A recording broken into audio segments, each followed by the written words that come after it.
네, 그럼 이번 산불 관련돼서 전문가와 함께 자세히 알아보도록 하겠습니다. KBS 재난방송 전문위원인 이병두 국립산림과학원 산림재난환경연구부장 나와 있습니다. 안녕하세요. 네, 안녕하세요. 네, 그냥 뭐 그렇게 많은 양은 아니지만 비가 오기는 했습니다. 네. 글쎄 어떻게 이렇게 내린 비 도움이 됐는지 궁금한데 우선 우리 주력이 헬기니까 네. 헬기 진화 이런 부분 좀 도움이 될 수 있었던 상황인가요? 네, 맞습니다.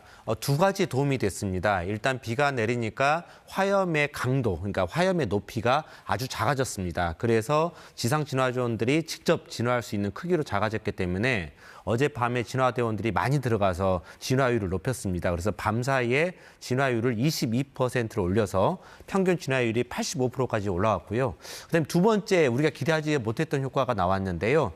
바로 연기가 사라졌습니다. 네. 연기가 사라지고 또 미세먼지도 사라지고 이런으로 해서 시계가 아주 잘 확보가 돼서 지금 공중에서 진화하는 조종사분들이 불을 잘 찾아낼 수 있고 아주 정확하게 타겟을 정해서 진화를 하고 있습니다. 지금 조금 전 산림청장의 브리핑 내용을 보니까 헬기가 88대 투입돼서 네. 지금 산불 진화에 나서고 있다. 지금 네. 이렇게 표현했는데 지금 이런 상황이면은 불이 이제 일단 기본적으로 비가 왔던 터라 네. 확산 속도도 좀 더딜 테고 네. 주불을 잡는데 네. 완전히 불을 끄는데 아주 크게 기회가 될 것 같습니다. 네, 맞습니다. 지금 다행히 이제 또 그 전해드렸듯이 무주 산불하고 울주 산불이 꺼져서 네. 거기 있는 헬기들이 일부는 이쪽으로 올 수가 있습니다. 그러니까 조금 집중 효과를 볼 수가 있거든요. 네. 그런 상태에서 지금 5개의 의성 산불이 5개의 시군에 걸쳐져 있는데 지금 산림청의 목표는 이 중에서 3곳 정도는 오전에 주불 진화를 할 수 있을 거다 이렇게 지금 목표를 세우고 있고요. 그 다음에 이제 헬기 진화 자원, 그다음에 지상 진화 자원들의 집중 효과가 어느 정도는 볼 수 있을 거라고 보고 있습니다. 지금 어떻습니까? 지상 앞서서 저희 이제 뉴스에서도 보내드렸는데 지금 연일 계속되고 있으니까 산불 진화 작업이 네. 지상에서 이 산불에 대응하는 분들에 대한 어떻게 보면 이분들의 피로도 이런 것도 참 엄청날 것 같아요. 네, 맞습니다. 사실은 이제 거의 6일, 7일을 이제 계속 투입을 되다 보니까 또 그리고 야간 작업 같은 경우는 잠을 못 주무시고 하는 작업이다 보니까 굉장히 피로도가 많이 쌓여 있을 것 같고요. 이제 하지만 이제 좀 이번 기회를 오늘을 또 놓치면 안 되기 때문에 지금 산림청에서는 그래도 오늘이 분수령이 될 것 같기 때문에 총 동원해서 많은 부분을 진화를 하려고 하고 있습니다. 그런데 지금 여전히 이제 바람이 이제 문제인 것 같은데 바람의 방향도 그렇고 어떻습니까? 지금 강풍이라든지 이런 부분에 대해서 산림당국 입장에서는 긴장할 수밖에 없겠죠? 네, 긴장할 수밖에 없습니다. 그러니까 강풍이 불면 결국은 또 불씨가 살아날 수 있기 때문에요.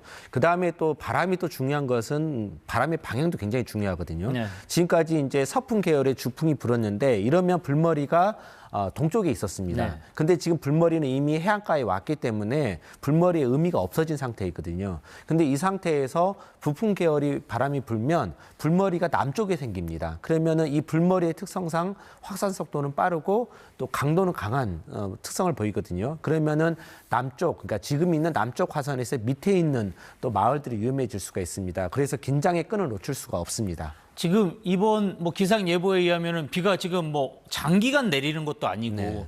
계속 건조한 날씨가 계속 이어지고 있는 건데 네. 그렇게 된다면은 지금 아직은 네. 번지지는 않았지만 네. 부장님 말씀하신 것처럼 그 아래 지역에 있는 네. 뭐 주민들이나 아니면 뭐 여러 가지 산 이 부분에 대해서도 산림 당국 입장에서는 대응을 해야 되겠네요. 네, 맞습니다. 그래서 아직 안심하기는 이릅니다. 그래서 주요 그 마을이나 그 시설, 문화유산 주변에는 진화 자원을 여전히 좀 배치를 하고 있고요. 그다음에 그 지역 주민 여러분들도 지금 뉴스에 계속 관심을 기울여 주셔야 됩니다. 저희가 5mm 정도 비가 왔다고 하잖아요, 평균적으로. 근데 저희가 연구를 해보면 하루 정도면 네. 이 5mm의 비는 효과가 사라지거든요. 네. 그러니까 오늘이 아마 가장 좋은 기회이고 낙엽들이 또 풀들이 젖은 상태로 있었을 때 그리고 화염의 높이가 아직 낮게 확산될 때 오늘이 분수령이 될 것 같습니다. 지금 일단 뭐 비가 와가지고 아까 부장님 말씀하신 것처럼 뭐 연기도 좀 줄어들고 이제 그런 부분이 있었는데 여전히 저희 뭐 현장에서 취재하는 기자들의 모습을 보니까 이제 마스크를 쓰고 있고 다른 분들도 마스크를 쓰고 있고 이럽니다. 지금 산불로 인한 이 연기가 계속 퍼져 있고 어떻게 보면 이렇게 고여 있고 이런 상황인데 호흡기 관련돼서 주민들 이런 부분도 주의해야 되겠죠. 네, 맞습니다. 그 산불에서 나오는 연기의 성분을 저희가 한번 딱 분석을 해봤는데요. 먼저 제일 많은 게 결국은 초미세먼지하고 미세먼지입니다. 우리가 오늘 황사가 옵니다. 외출을 자제해 주세요라고 환경부에서 기준을 정해놨는데 그 기준의 수십 배에 해당하는 양이 나오고 있습니다. 네. 자, 그러면 기본적으로 이제 주민들도 뭐 마스크를 쓴다거나 이런 부분에 대한 대응이 철저하게 필요한 상황이네요. 네, 맞습니다. 그리고 그 초미세먼지뿐만 아니라 천식을 일으키는 양들이 많이 나오고 있고요. 또 포름알데히드도 나오고 있습니다. 네. 그렇기 때문에 특히 호흡기 질환자, 그다음에 노인, 좀 나이가 드신 분들, 그다음에 영유아들은 이 연기를 마셔서는 안 됩니다. 굉장히 그 심각한 질환을 유발할 수가 있고요. 하나의 예를 들자면 몇 년 전에 이제 모스크바 시내 근교에서 산불이 발생을 했는데 그 산불로부터 연기가 모스크바 시내를 가득 이렇게 채운 적이 있습니다. 그때의 일일 사망자 수가 4배가 늘었습니다. 네. 그만큼 연기가 무서울 수 있다.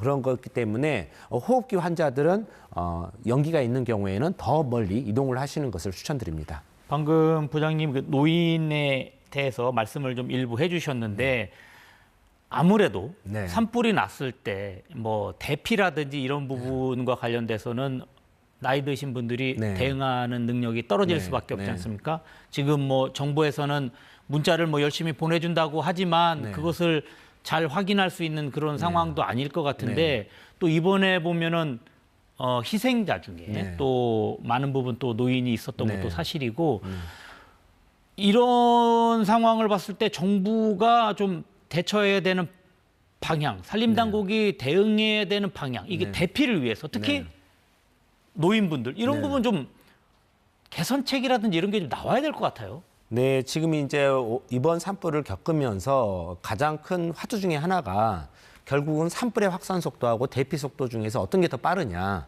그러니까 우리가 구축한 대피 속도가 산불의 확산 속도에 미치지 못할 수도 있다라는 그런 문제도 제기가 될 수 있거든요. 그만큼 이제 산불의 확산 속도가 빨랐다는 얘기죠. 그래서 앵커님께서 지적했듯이 첫 번째 중계기가 소실돼서 그 대피 문자가 안 온다라는 거죠. 그리고 재해약자, 노인들을 포함한 재해약자들이 시골에 많이 준비를 하고 분포를 하고 있다는 거죠. 그래서 이러한 부분들을 개선해야 되는 과제가 지금 도출이 되고 있는데요. 제 생각에는 이제 시스템도 그 전파 시스템도 빨리 전파할 수 있는 시스템도 구축을 해야 되지만 두 번째는 마을 단위로 자체적으로 대피할 수 있는 그런 훈련과 시스템이 교육 프로그램이 갖춰져야 된다고 생각합니다. 왜냐하면 문자가 가고 나서 공무원이 도착하기 전에 이미 산불은 와버린 거거든요. 그러면 마을에서 마을 자체 내에서 이장과 청년회장님 아니면은 그렇게 좀 많은 그 역량을 갖추신 분들이 이 노인분들과 서로 연결이 되고 공동으로 대피할 수 있는 그런 훈련 그리고 그런 체계를 만들어내고 평상시에 정기적으로 훈련을 해야 된다고 생각이 듭니다. 네, 지금 이제 어떻게 보면은 아직 뭐 진화 작업이 계속 이루어지고 있기 때문에 우리가 우선 진화에 대해서도 매우 집중을 해야 되겠지만 이번 산불 대응과 관련돼서 과연 역대급이라고 하는데 이 산불이 난 이 결과가 역대급이라서 우리가 이 부분에 대해서도 좀 주목을 해야 되지만 우리가 처음부터 이 산불이 났을 이 처음부터 과연 우리가 어떻게 대응을 했는가. 그래서 이것이 진짜 우리나라의 역량으로 산불을 잡을 수 없었던 상황인가. 진짜 시작부터 꼼꼼히 좀 살펴봐야 될 것 같습니다. 네, 맞습니다. 그러니까 질문은 이거죠.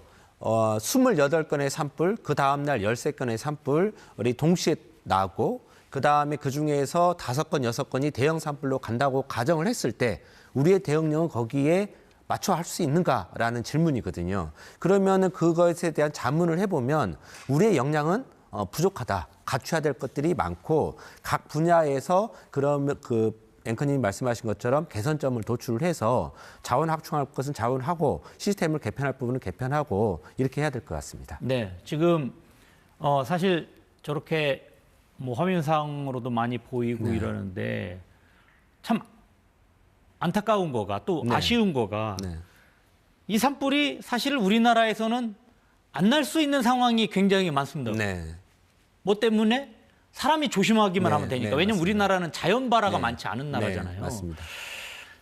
국민들의 어떻게 보면 의식, 네. 이 불과 관련된 이런 부분도 좀 많이 향상될 필요가 있을 것 같습니다. 네, 맞습니다. 제가 이제 그 산불을 낸 분들에 대해서 좀 인터뷰를 해봤는데, 아니, 이렇게 어려운 환경에서 왜 산불을, 이렇게 소각을 하셨어요? 물어봤더니, 나는 계속적으로 여기서 소각을 했는데 나는 산불을 안 낼 자신이 있어. 이렇게 말씀을 하시더라고요. 그러니까 그만큼 산불을 다른 사람 얘기로 보는 거죠. 이제 하지만 이번처럼 건조한 환경에서는 모든 산림 내에서 모든 행위가 다 산불로 연결이 될 수 있거든요. 그러니까 소각만 안 해서 되는 게 아니라 산림 내에서 작업, 그다음에 기계 작업, 또 농사 작업 이런 것들이 모든 것이 산불로 연결될 수 있다는 그런 인식으로의 전환이 이제는 좀 필요한 것 같습니다. 네, 알겠습니다. 부장님 말씀 고맙습니다. 네, 고맙습니다.